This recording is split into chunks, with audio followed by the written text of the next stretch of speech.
Hi everybody, welcome back to my channel. Today I'm talking about the kinds of books that I automatically skip.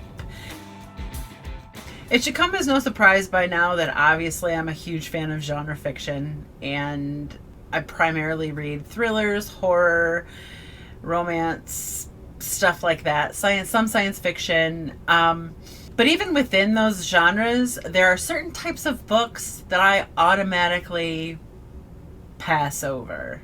So today I'm going to tell you about 5 types of books that could even be found in the genres that I love that I'm not likely ever to talk about on this channel. The first is what prompted this entire video, but the first type of book that I generally skip and I don't even look at twice is anything about Christmas. I don't mind when Christmas appears in a book, when a book takes you through the holiday season. I don't mind that. But when a book is based around Christmas, or it has a really heavy Christmas theme, I am so not into that. And that's all that you seem to get this time of year. And I don't even read what these books are about. As soon as I see Christmas in a title or a Christmas scene on the cover, I just keep right on going. Here are some examples or some covers. I mean, they're just everywhere.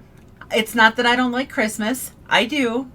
I don't want anybody to label me a Christmas hater, but I'm not overly nostalgic, and I'm not very traditional or sentimental, and all of those things are, in my mind, what draws readers to books about the holiday season. You see this primarily in the romance genre, but it's been done in every genre. I mean, there are horror novels written about Christmas massacres even, and I'm just not interested in any of it. The second type of book that I'm likely to skip is anything that's historical or takes place in the past. And by the past, I pretty much mean before 1970, which is still pretty contemporary. I coincidentally don't tend to like music or films that were either made or are set before the 1980s. 1970s is probably pretty much the cutoff. So you'll be hard pressed to find me reading any historical fiction. I know that phenomenal books out there exist that take place or were written before the 70s, but I have to know that they're really good. They have to come with a really strong recommendation. Like if I pick up a book that has a really interesting cover or title or something about it appeals to me, and I see in 1965, I'm like, okay, and I put that book down and I don't even read any further. So here's some pictures and examples of historical novels that, again, this appears in every single genre. You have historical romance, you have historical fiction, you know, horror that takes place, thrillers, mysteries especially, that take place prior to the 1970s. And again, they just don't appeal to me. I'm not going to say history is irrelevant, because I think it's important to make mistakes and learn from them and look back and things like that. However, I certainly don't find it entertaining, which is how I like to read books. Those are the kinds of books I like to read, entertaining ones. And I don't really find history very entertaining. The third type of book that I am likely to skip, regardless of what genre it is any book about domesticated animals. This is less about me not liking the subject, because I love animals. I love everything to do with animals. However, and I think you'll agree with me here, when you start reading a book about an animal, everything could be wonderful for a while, but eventually there's just something that's going to gut you. It's going to happen. Things never quite work out so well for the domestic animal that you come to love.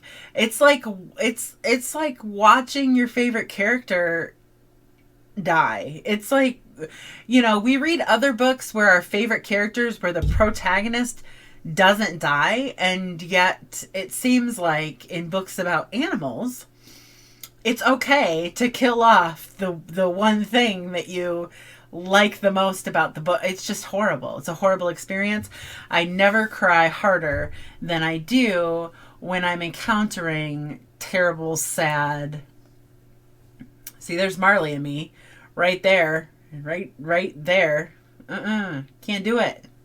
No, The Art of Racing in the Rain. I don't even know if that's about a dog, but it has a dog on the cover, so I'm going to guess that it is, and I'm going to stay really far away from that. I really like when characters have pets in books because I think that it adds to relatability of your characters. I think it makes them more three-dimensional, all of that. I like seeing animals appear in books, but I don't like books to be about the animal because I know where this is going. I know what's happening. Like, no.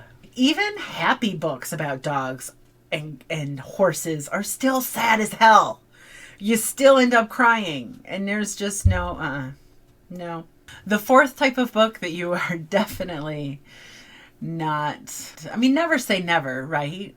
But the fourth type of book that I'm unlikely to buy, read, or talk about here on BookTube is any book that involves the overdone, like, shapeshifter kind of thing. You know, I'm over werewolves. I don't even care. When it comes to shapeshifters, it always just goes to a really weird place. There are a lot of romance novels out there that deal with alpha male heroes that spend a lot of time as a wild animal.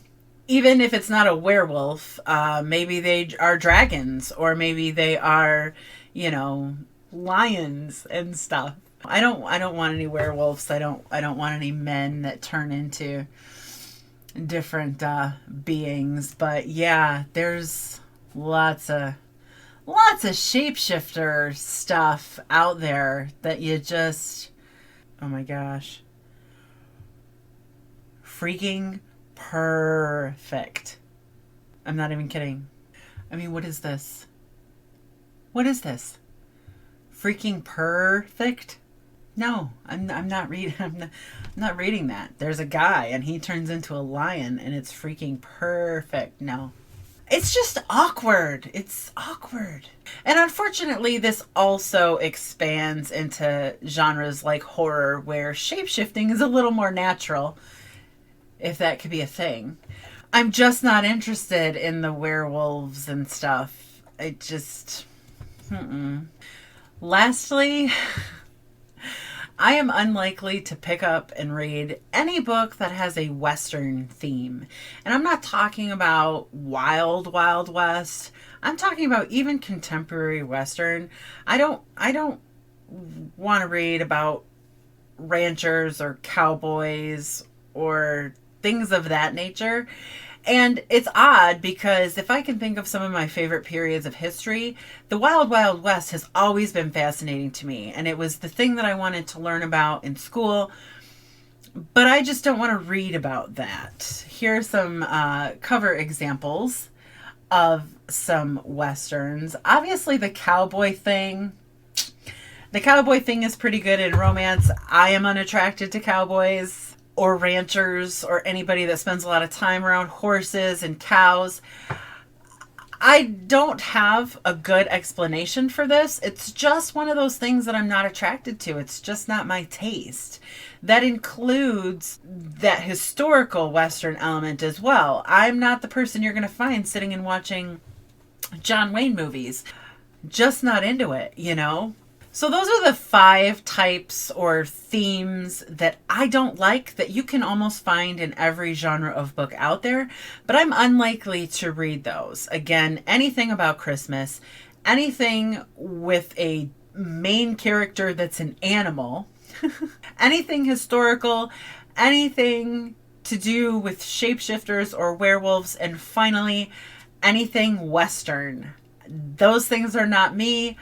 I'm, again, never say never kind of girl. So if you know a book that's absolutely fabulous, and I'm going to need to trust you on that, that you think I should read, even though it happens to fall into one of these 5 categories, please give me some suggestions down in the comment section below. I would love to turn this around. I would love to be one of those people that finds enjoyment in every kind of book. And I'm not sure that I have the motivation to pick any of these up myself and take a risk on them, knowing that they just don't appeal to me. So I suspect that a lot of my subscribers and other booktubers have a long list of books that I would probably like, even though they fall into these 5 categories, particularly historical or anything from the past. I know that's a huge chunk of fiction that I'm missing out on. Again, I'm open to suggestions and recommendations from every single one of you. Just let me know what you think about the types of books that I won't read. Let me know if there's any types of books that you don't like to read. But that is all that I have for now, so thank you so much for watching, and I will see you all very soon.